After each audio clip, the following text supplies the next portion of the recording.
प्रणाम सभी दोस्तों को। जय माँ भवानी के अभिवादन। दोस्तों, मैं आज सबके बीच फिर से एक वीडियो लेकर आई हूँ और ये वीडियो मैंने ऐसे नहीं बनाया है। एक वीडियो को लेकर देखकर मतलब मुझसे रहा नहीं गया, इसलिए मैंने फिर से दोबारा वीडियो बनाया है। तो इन वीडियो में मतलब हमारी हिंदू धर्म की जितनी भी महिलाएं हैं, उदाहरणीय हैं, जितने भी हिंदू धर्म की जितने भी मतलब महान महिलाएं हैं, स्त्री हैं, माताएं हैं, उन सबको यूँ कहो कि गाली ही दिया गया एक तरह से। हमारे मतलब राम जी को भी, ब्रह्मा जी को भी। तो मुझे पता है कि ये वीडियो सब कौन बनाते हैं, मुझे तो मालूम है, पर इनके खिलाफ कोई बोलने वाले नहीं है आज तक, इसलिए मैंने इनको रिप्लाई में ये वीडियो बनाया है। और ये बोलने की साहस भी इसलिए करते हैं कि क्योंकि हम इनके प्रतिकार में कुछ बोलते नहीं हैं।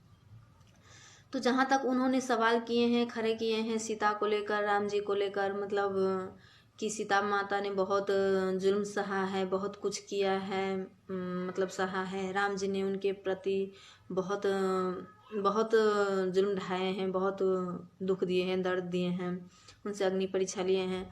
तो मैं उन बहनों को कहना चाहूँगी कि आप अगर देखती हैं तो मतलब रामायण देखती हैं या पढ़ती हैं, मुझे तो पता है कि आप शायद पढ़ी नहीं होंगी ये सब कुछ। अगर पहले पढ़ लेते, जान लेते, तो शायद आपको ये बोलने की ज़रूरत ही नहीं पड़ती। और जहाँ तक सीता माता की बात कर रहे हैं कि हम सीता नहीं बनूँ, आप कौन, किस एंगल से अपने आप को सीता की तुलना खुद से कर रही हैं, ज़रा बताइए तो। सीता माँ है, वो हमारी जैसी है ही नहीं और हम उसके जैसे हो भी नहीं सकते हैं। तो आप सीता माँ की तुलना खुद से कैसे कर सकती हैं? अरे वो औरत महान है, जो उसके चरित्र के कारण से पूरा विश्व में उनको पूजा जाता है। और वो उसी सिर्फ माता ही नहीं, हमें औरत होने का स्वाभिमान, हमें औरत होने का गर्व भी महसूस किया है।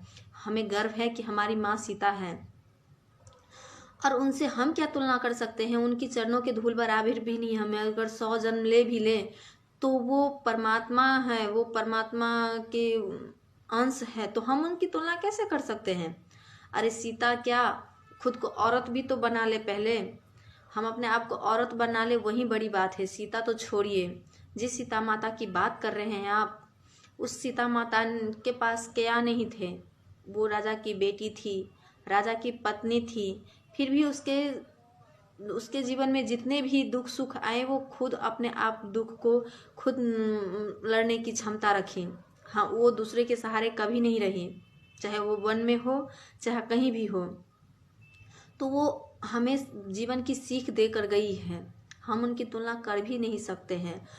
तो अगर उसके पास हमारे जैसे बुद्धि होते उनके पास, तो क्या होते? अगर उनको दुख भी आ भी गया तो वो अपने मायके चली जाती। तो उन्होंने ऐसा कुछ भी नहीं किया। वो अपनी माँ बाप की इज्जत के लिए, उनके स्वाभिमान के लिए और खुद के पति का भी स्वाभिमान के लिए वो कहीं नहीं गई। खुद अपने दुख को खुद मतलब अपने दुख को खुद उन्होंने काटा। और जहाँ तक राम की बात है, तो राम कोई साधारण इंसान नहीं, वो दिव्य परमात्मा की अंश है। और उनको गाली देने से आपको ज़रा भी शर्म नहीं आती है? आप उनको कैसे गाली दे सकते हैं भला? जिस दिन हमसे आपकी मुलाकात हुई, उस दिन बताएंगे कि श्री राम कौन थे, सीता माता कौन थी। और रह गई जहाँ तक राम की बातें करते हैं, तो सीता माता और राम जी दोनों अलग रहते हुए भी एक दूसरे की भावना से जुड़े थे।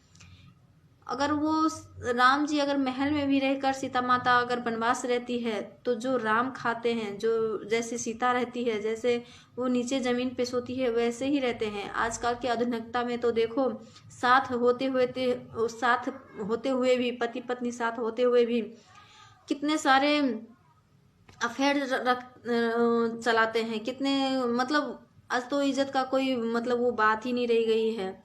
तो हम इन लोगों की तुलना कैसे कर सकते हैं? वो लोग हमारे लिए इतना कुछ करके गए हैं, इसलिए सिर्फ कि हम इनसे कुछ सीख ले सके। जहाँ तक ब्रह्मा और सरस्वती की बात है, तो ब्रह्मा से रचा ये पूरा संसार है। अगर वेद पढ़ोगे, अगर हिंदू धर्म के बारे में जानना चाहोगे, तो बहुत कुछ है जानने के लिए। जो हम थोड़ा भी जान लें, वो मतलब जितना भी जाने वो थोड़ा ही है। तो उनके द्वारा रचित ही पूरा संसार है, उसमें सरस्वती माँ भी, ये सरस्वती माँ भी उनसे रचित है।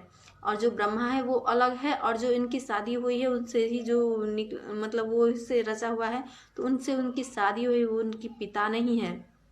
और बलात्कार जैसी बातें तो आप कैसे बोल सकती है, मुझे तो समझ में नहीं आता।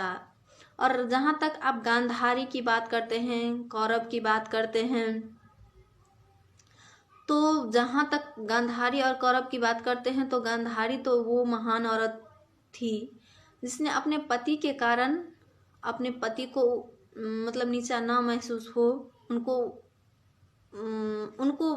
ऊपर मतलब उनको महान बनाने के खातिर वो जिंदगी भर आजीवन अंधी बनी रही। जरा सोचिए तो, कल्पना तो कीजिए उनकी महानता को। औरत को औरत का दर्जा ऐसे नहीं, ममता का दर्जा ऐसे ही नहीं दिया गया है। उनकी महानता को तो जरा जानिए। क्या हम कर सकते हैं ऐसे अपने पति के लिए? हम अपने पति के लिए आजीवन आजीवन हम अंधी बन सकते हैं क्या? अरे अगर हमारे जीवन में पति को अगर कुछ हो जाता है, या पत्नी को कुछ क्यों ना हो जाए, तो पति पति को छोड़ देती है, पति पत्नी को छोड़ देती है, पति पत्नी को छोड़ देती है। तो ये हमारी आधुनिकता है, और ये हम उनसे कैसे तुलना कर सकते हैं? और रह गए, गांधारी ने पूरा जीवन वैसे ही व्यतीत किया, और भरी सभा की बात जहाँ तक करते हैं, तो ऐसा हुआ, वो तो बहुत गलत हुआ, जो हुआ सो बहुत गलत हुआ।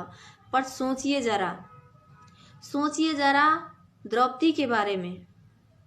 उस भरी सभा में किसी का हिम्मत नहीं था, साहस नहीं था, किसी पुरुष को साहस नहीं था कि वो उनको बचाए, पर खुद वो द्रौपदी थी जो अपनी इज्जत खुद बचा पाई, क्योंकि वो अपने सतीत्व कारण भगवान तक को आने पर मजबूर कर दी।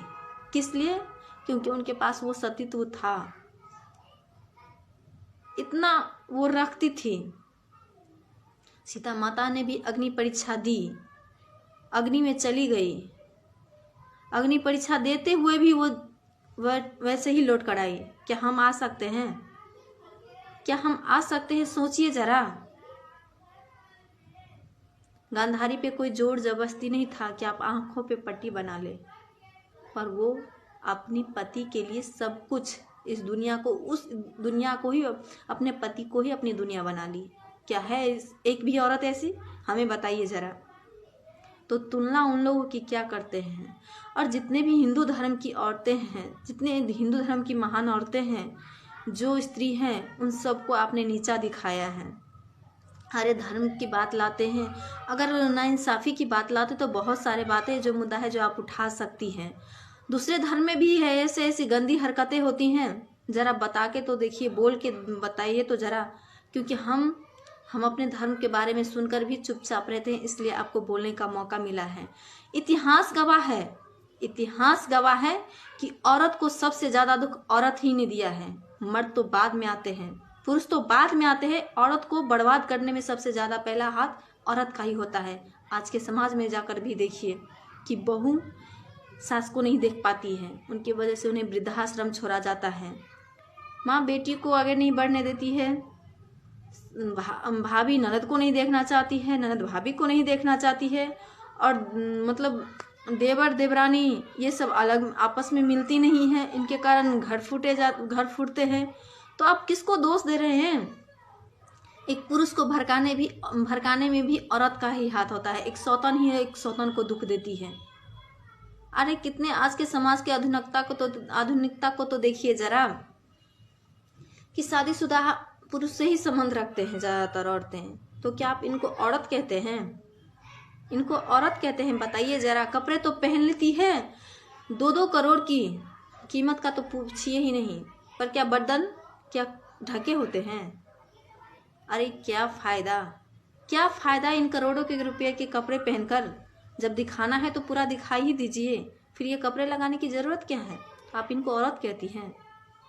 सीता माता की तो छोड़िए, गांधारी की छोड़िए, सरस्वती की छोड़िए, पहले औरत बनना सीखिए।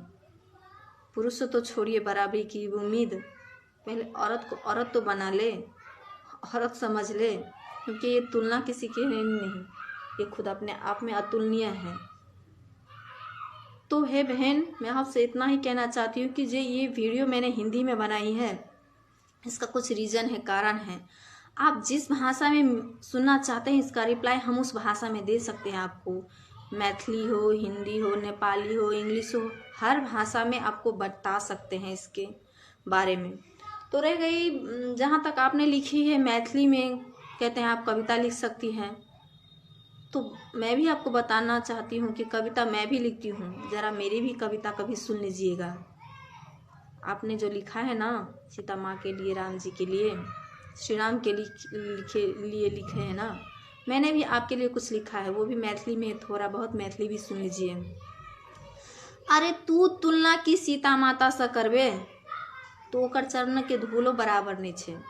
तू सीता माता के तुलना की करबे तो ओकर चरण के धूलो बराबर नहीं छे। अरे जे ममता के मूरत के ईश्वर के बाद पूजल जाय छे, जे ममता के मूरत के ईश्वर के बाद पूजल जाय छे, ओई के बराबरी तू पुरुष से की करबे।